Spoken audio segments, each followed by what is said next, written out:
odatda Jabroil alayhissalom bir arobiy ko'rinishda kelardilar. Yoki hech kim ko'rmas edi-yu, Rasulullohni bir yuk bosar edi, shunda vahiy kelar edi, Allohning xabari kelardi. Bu safar Jabroil alayhissalom keldi, Rasulullohning yelkasiga boshini qo'yib yig'lab yubordi. Ya Jabroil, limada tabki? Ey Jabroil, nima yig'layapsiz?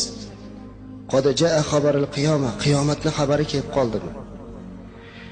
La ya Rasululloh, yo'q, Rasululloh qiyomatning xabari kelgani yo'q. O'g'lim tuzalib qoldi deb xursand bo'lyapsiz. O'g'lingizni yaxshi ko'rasiz dedilar. Ya Jabroil, o'g'limni dunyoga ishonmayman. Haqiqatda yaxshi ko'raman.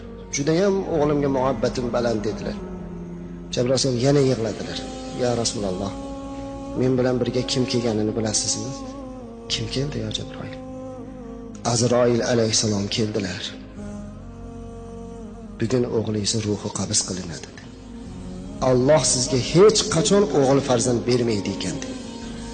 Sizdan keyin o'g'lingizni payg'ambar maqomiga olib chiqib qo'yadi deb tashvish qilinadi. Hamda dedilar. La yajma'ani muhabbatayn fil qalbil wahid. Bitta qalbda ikkita muhabbat jamlanmaydi. Yo ummatni tanlang, yo o'g'lingizni tanlang. Rasulullohning butun vujudlari qaltirab ketdi. Dod devordilar, ya Rabbiy, qarigan chog'imda bu qandoq imtihon bo'ldi endi. Ey Jabroil birodar dedilar. Bu qandoq menga imtihon, qandoq bo'ldi endi. Shundoq o'tirib qoldilar, yig'lab vordilar. Jabroil alayhisalom yig'lab turib aytdilarki, ya Rasululloh, hamma farishtalarning duoga qo'lini ochib qo'ydi. Men o'zim ham duo qilaman. Sizning duoyingiz shubhasiz qabul. Keling Allohga duo qilaylik. Siz olamdan o'tguncha o'g'lingiz turib tursin dedi. Rasululloh aytdilarki, shundaqmi ya Jabroil? Men o'g'limni umrini so'rashga kelgan payg'ambar emasman-da. Mayli. Ya Jabroil, men agar ixtiyor berilsa ummatni tanladim. Lekin duo qiling siz ham, men ham duo qilayki, o'g'limni o'rniga islomga xizmat qiladigan farzandlardan sahoba ummatlarimga, oxir zamon ummatlarimga Alloh o'g'limni o'rniga sadoqatli farzandlarni bersa ajab emas. Duo qiling deb yig'lab duo qildilar. Ya Jabroil, o'g'lim bilan xayrlashib olishlikka ijozat berilarmikin? Azroil alayhissalom sizni ishorangizni kutyapti. Hayo qilyaptilar, uyalyaptilar. Rasululloh chiqib qarasalar, o'g'illari sog'lom bo'lib qolgan.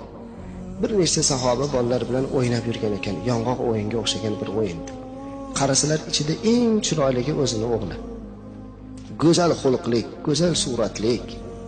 Rasululloh sollallohu alayhi vasallam uzoq o'g'illariga tikilib turdilarda, "Ya qurrata ayn, ey ko'zimning qarosi, ta'al bu yoqqa keling" dedilar. O'g'illari yugurib keluvdilar, o'g'illarini boshini silab, bag'riga bosib, "O'g'lim, siz safarga ketadigan bo'lib qoldingiz-ku" dedilar. Xursand bo'lib o'g'illari, "Hal albisa libasan jadida, unday bo'lsa yangi kiyimlarimni kiyib olayimmikin?" Rasululloh yig'lab yuborib, "Ey bolam, siz kiyim kerak bo'lmaydigan, dunyo kerak bo'lmaydigan joyga ketadigan bo'lib qoldingiz. Uyga kirib bir mehmonda ziyorat qilib chiqishingiz kerak" dedilar.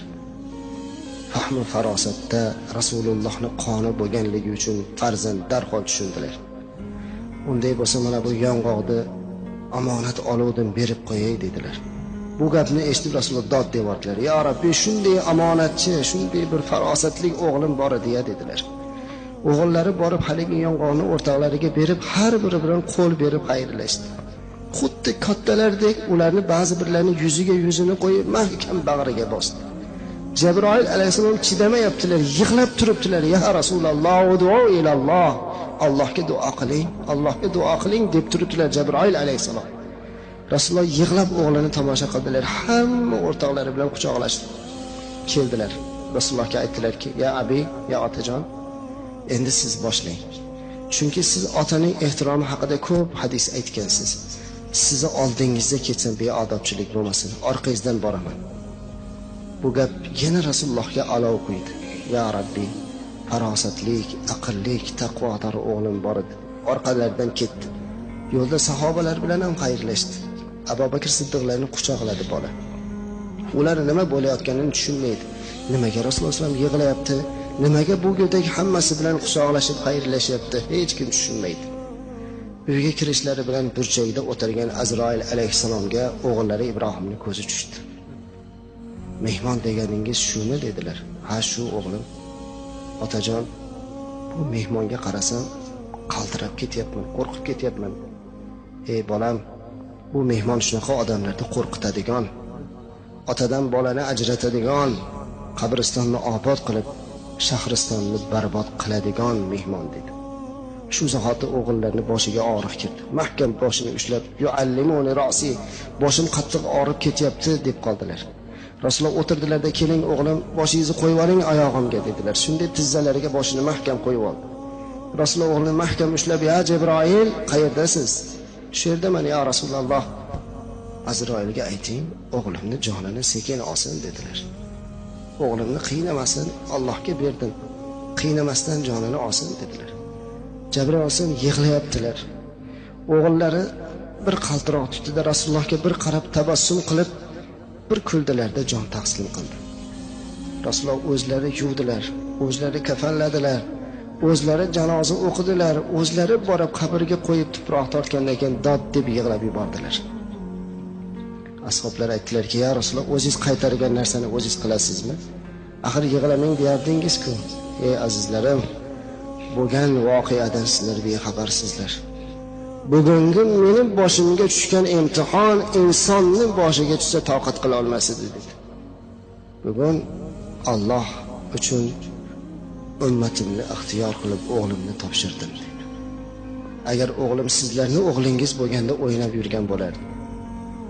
Hamma sahobalar yig'ladilar. "Yo vaylato" dedilar. Rasululloh sollallohu alayhi vasallamga "Yo musibato, bunday musibatga Alloh sizga sabr bersin" dedilar.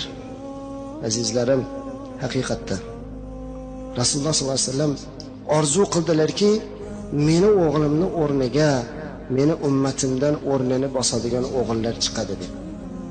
Endi bir fikr qilaylikchi. Biz shunaqa farzand bo'lib boryapmizmikin?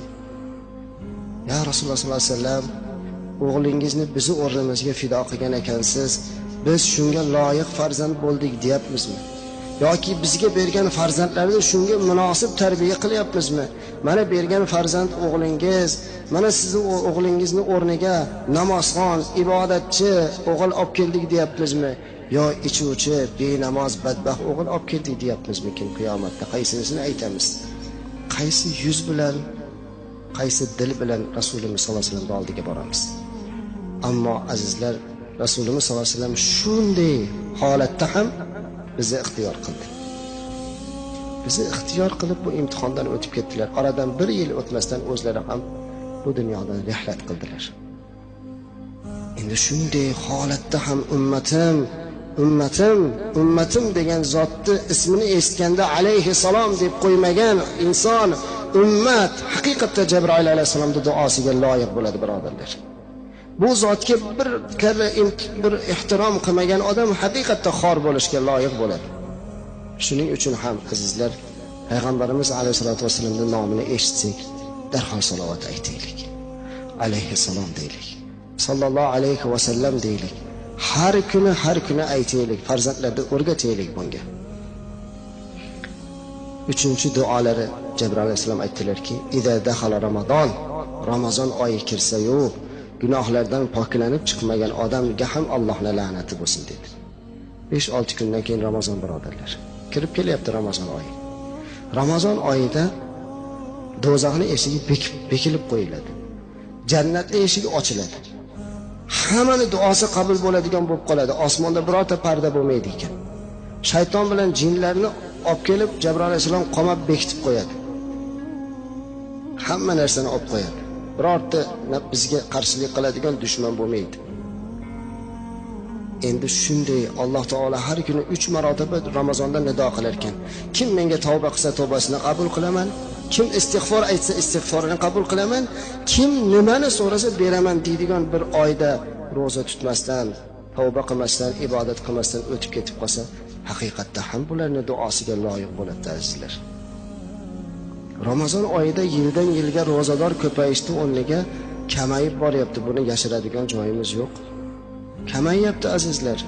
Avvalgi hurriyat boshlangandagiga nisbatan hozir kamayib ketdi.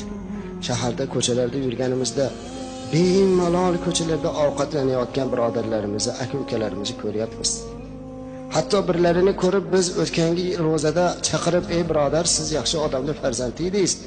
Ko'chada bemalol shashlik somsa yeb o'tiribsiz, axir Ramazon oyi bo'lsa" desak, "Ey domla, doktor tutmang" dedi, "oshqozonim kasal edi." Barakalloh. Shariat shunday birodarlar. Shariatda chiroyli narsa yo'q. Kasal bo'lsa tutmasin, tabib aytgan bo'lsa qilmasin, ammo ko'chada maishat qiling degan emasda bu. Roza tutmang dedimi doktor? Tabib aytdi, mabodo haqiqatda ham roza tutmang dedi bir sabab bilan. Uyiga kirib, hatto quyoshdan uyalib, bir qorong'i joyga kirib o'lmaydigan darajadagi ovqatlansin endi. Ovqat yetib ham, "Ey Parvardigor, bu ro'zador degan zotga sen jannatda bitta maxsus darvoza quribsan. Uning Rayyon deb ism qo'yibsan. Qiyomat qoyim bo'lganda kim ro'za tutgan bo'lsa shundan kirsin debsan. Menga nima yomonlikki, meni sog'ligim ro'zani ko'tarmaydi" deb yig'lasin. "Ey Parvardigor, salomatligimni bergin. Men ham ro'za tutib, har bir ro'zamga 600 barobar savobni olay" deb yig'lab Allohdan so'rasin. Maishat qilishlik kerak emas, birodarlar. So'rash kerak Xudodan. Yig'lab. Avliyolardan birlari tush ko'ribdi. Tushlarida bir Yahudi jannatda yurgan ekan. Yahudiydan so'rabdiki, "Sen Yahudi jannatda nima qilyapsan?" "Ey avliyo Alloh, Ramazon oyi edi. Ko'chada Ramazon oyida o'g'lim non yeb yurganini ko'rib, o'g'limni bir shapaloq urib, qo'lidan nonini olib, shunday Ramazon oyi bo'lsa, butun musulmonlar roza bo'lsa hurmat qilmaysanmi degan edim. Shuni sharofati bilan Alloh meni hamma gunohlarimni kechiribdi." Azizlar, biz musulmon farzandi bo'lib roza tutmasak, qabohat-ku bu. Bu zalolat-ku.